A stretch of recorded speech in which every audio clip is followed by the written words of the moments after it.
इस समय हमारे चीफ जस्टिस गवई साहब पूरे देश में ट्रेंड कर रहे हैं, सोशल मीडिया में पूरी तरीके से सबसे टॉप पे उन्हीं का नाम चल रहा है।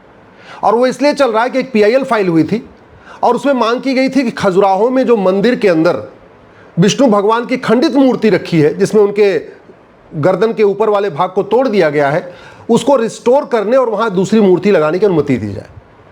गवई साहब ने यह बोला कि काम करिए, जाइए विष्णु भगवान की पूजा करिए, वही कुछ कर पाएंगे, हम तो कुछ नहीं कर पाएंगे। क्यों? क्योंकि एंशिएंट मोन्यूमेंट एक्ट के अंतर्गत वो प्रोटेक्टेड एरिया है।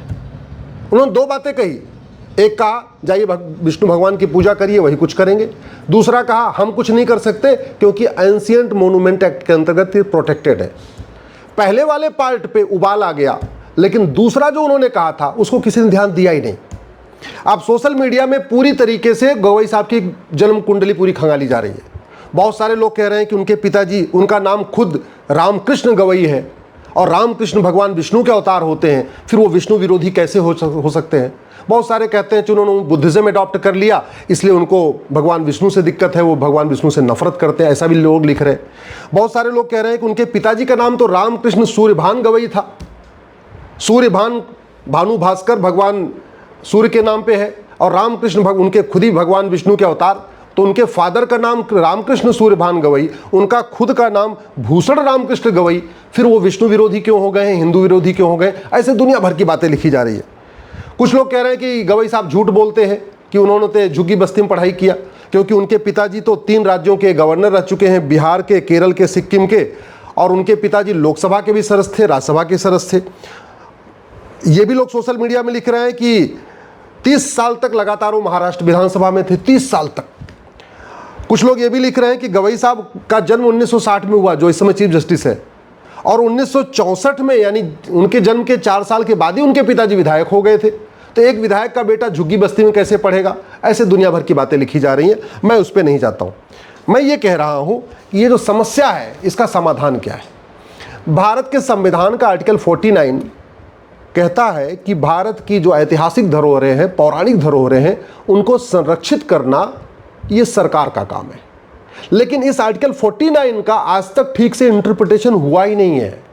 आज जब आर्टिकल 49 का इंटरप्रिटेशन हुआ है, या तो कैम्ब्रिज के चश्मे से हुआ, या तो ऑक्सफोर्ड के चश्मे से हुआ है, या तो इंग्लैंड के चश्मे से हुआ है, तो अरब के चश्मे से हुआ। भारत के चश्मे से आर्टिकल 49 का इंटरप्रिटेशन हुआ ही नहीं है। भारत आर्टिकल 49 जब ये कहता है कि जो हमारी ऐतिहासिक पौराणिक धरोहरें हैं उनको प्रोटेक्ट करना है, इसका मतलब ये नहीं कि खंडित अवस्था में प्रोटेक्ट करना है। इसका मतलब ये हुआ कि मुगल काल में या ब्रिटिश काल में जो हमारे पौराणिक स्थान तोड़े गए, सरकार का दायित्व है उनको रिस्टोर करे। रिस्टोर करने का मतलब मंदिर को संरक्षित करे और मंदिर की मूर्तियां जो तोड़ दी गई थी उनको फिर से बहाल करे। ये आर्टिकल 49 खुद ही कहता है। लेकिन चूंकि चश्मा वो कैम्ब्रिज वाला है, ऑक्सफोर्ड वाला है, या ये कह सकते हैं तथाकथित सेकुलरिज्म वाला चश्मा है, इसलिए आर्टिकल 49 की ठीक से व्याख्या नहीं हो रही। दूसरा, मैं पहले भी कह चुका हूं, कांग्रेस ने 50 से ज़्यादा घटिया कानून बनाए हैं भारत को बर्बाद करने के लिए, और ये कानून 1958 में ancient monument act Nehru ji ने बनाया था। ये कानून बनाया गया था बाबर, हुमायूं, तुगलक, गजनी, गोरी के जो इल्लीगल काम है उन्हीं को प्रोटेक्ट करने के लिए, भारत की धरोहरों को प्रोटेक्ट करने के लिए नहीं। नतीजा क्या है?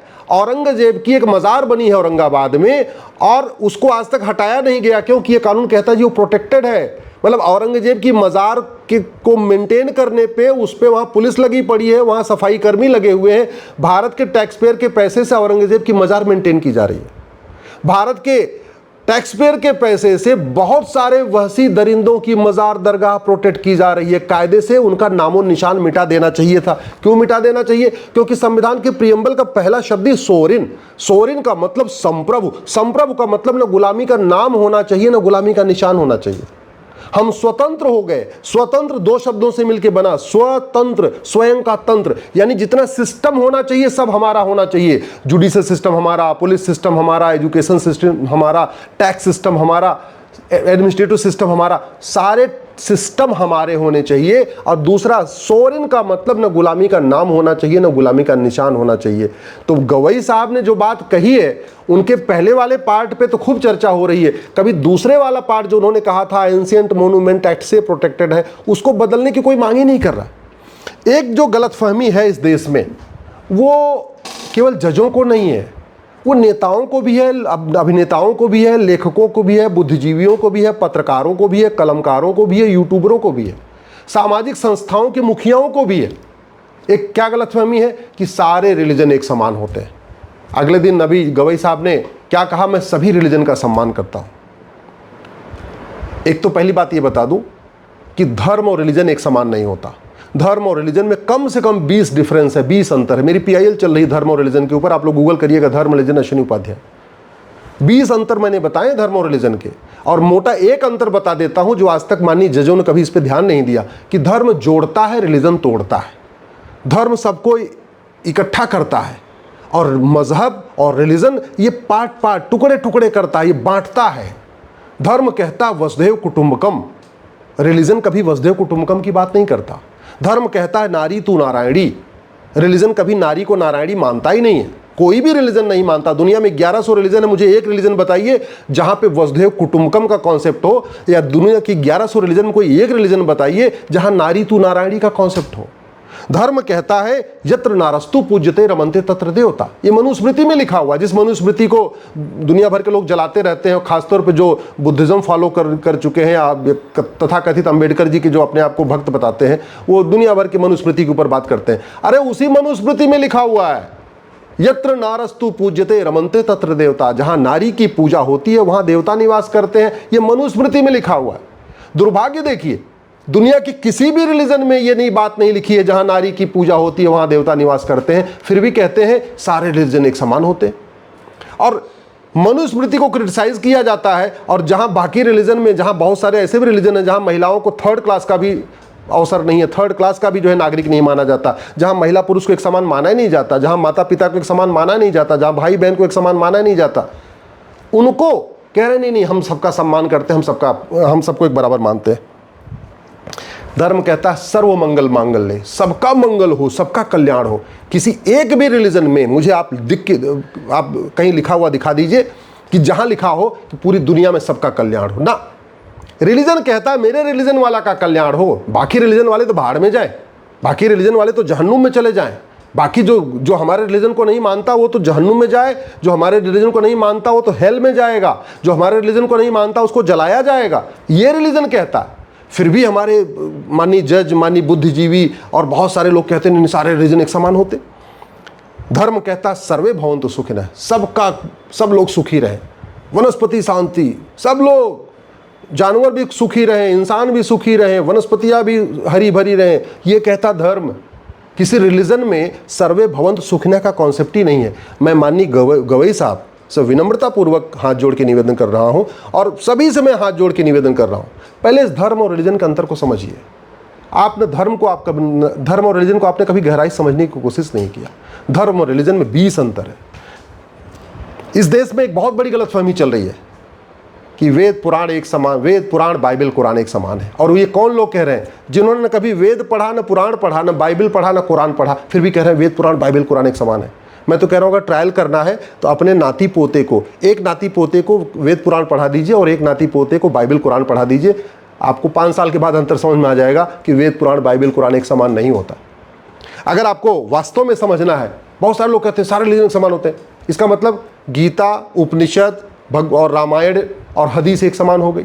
आपको ट्रायल करना है तो किसी अपने एक बच्चे को गीता उपनिषद पढ़ाइए और किसी एक बच्चे को हदीस पढ़ाइए, देखिए 5 साल के बाद आपको समझ में आ जाएगा आपके घर में क्या हो रहा है। अपने आप खुद ही ट्रायल करिए, कुछ हमें कहने की ज़रूरत नहीं है, आप खुद ही ट्रायल कर लीजिए।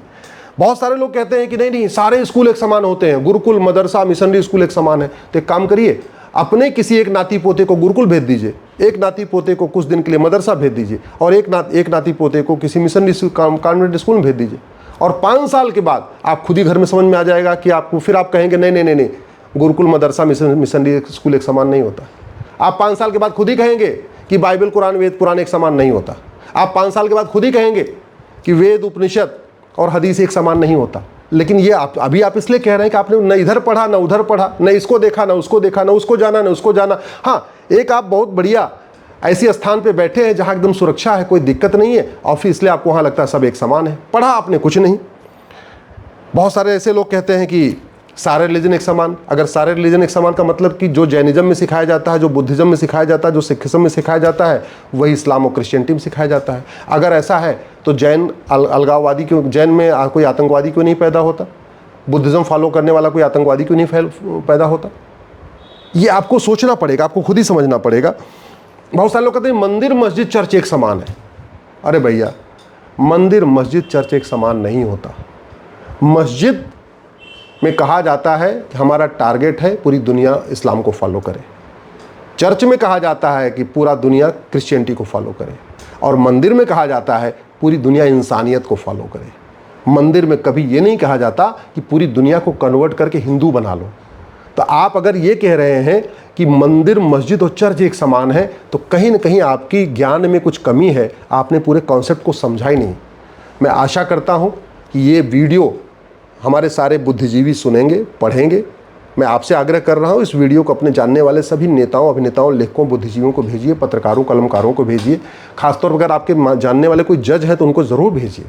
लेकिन इस पर चर्चा होनी चाहिए कि क्या वास्तव में वेद पुराण, बाइबल, कुरान एक समान है? क्या गुरुकुल, मदरसा और मिशनरी स्कूल एक समान है? क्या वास्तव में जैनिज्म, बुद्धिज्म और इस्लाम और क्रिश्चियनिटी एक समान है? क्या वास्तव में गीता, उपनिषद, हदीस एक समान है? अब समय आ गया है इसके ऊपर गंभीरता के साथ चर्चा हो, क्योंकि जो हमारे शीर्ष स्तर पे बैठे हुए हैं, हाई कोर्ट के जज, सुप्रीम कोर्ट के जज, बहुत सारे सांसद, विधायक, मंत्री, ये कहीं ना कहीं गलतफहमी के शिकार हैं। उनकी गलतफहमी ये जो है बहुत नुकसानदायक होगी। ये गलतफहमी पंडित नंदराम टिक्कू को थी, जो अफगानिस्तान के प्रधानमंत्री थे। यही गलतफहमी राजा हरि सिंह को थी, जो बाद में पंजाब के 2 टुकड़े हो गए। यही गलतफहमी बंगाल के राजा को भी थी। बंगाल के 2 टुकड़े हुए, एक बांग्लादेश बना, एक पश्चिम बंगाल, ये हमारा एक पूर्वी पश्चिम बंगाल बना हुआ है। ये गलती राजा हरि सिंह को भी थी। देश में बहुत सारे हमारे पूर्वजों को ये गलती थी और उस गलती का हमने परिणाम भुगता है। और ये गलती आज भी बनी हुई है कि सारे रिलीजन एक समान होते हैं, सारी किताबें एक समान होती हैं, सारे ग्रंथ एक समान होते हैं, सारे स्कूल एक समान होते हैं। ये गलतफहमी को ठीक करना बहुत ज़रूरी है।